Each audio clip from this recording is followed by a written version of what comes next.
Macmillan Audio presents An Irish Country Girl by Patrick Taylor. Read for you by Terry Donnelly.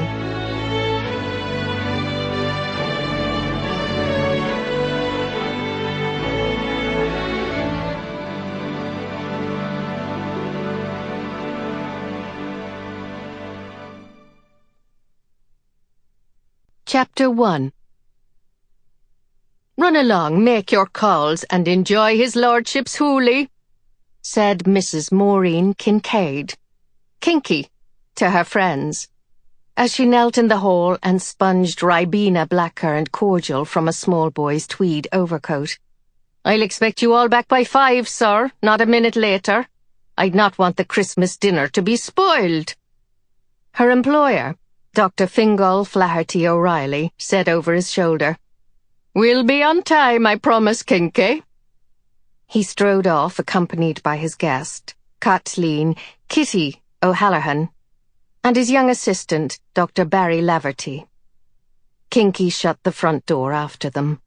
She imagined that over the excited voices of the children she could hear footsteps crunching through the freshly fallen snow as Dr. O'Reilly led his little party to his big old rover for the drive to Ballybucklebo House and the Marquis's 1964 Christmas Day open house. It was warmer in the hall with the door shut.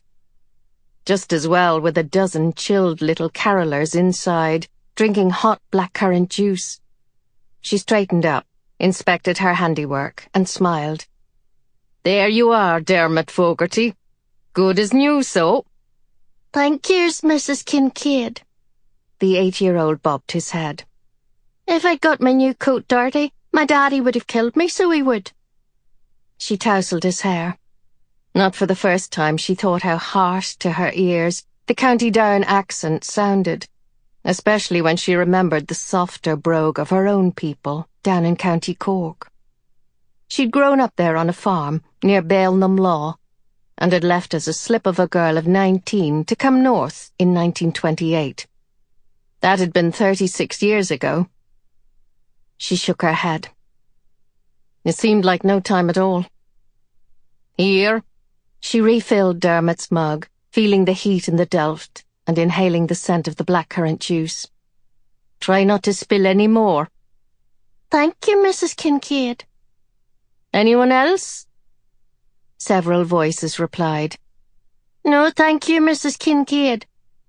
The kiddies were crammed into the hall and overflowing up the broad staircase of Dr. O'Reilly's house at No. 1 Main Street, Ballybucklebo, County Down.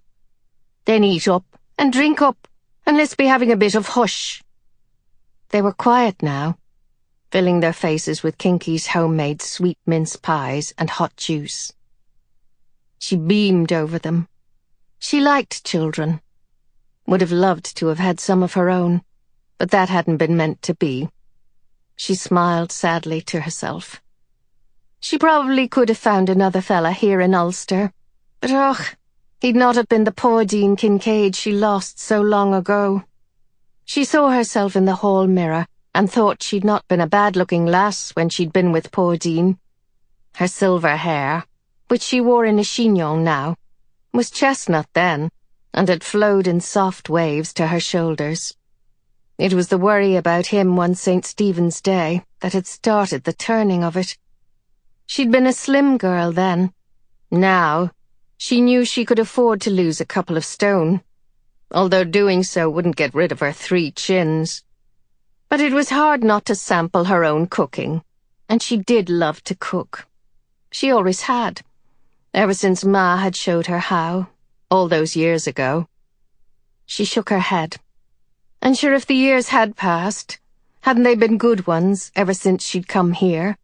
First as housekeeper to old Dr. Flanagan, and later on, in 1946, to Dr. O'Reilly, when he took over the practice.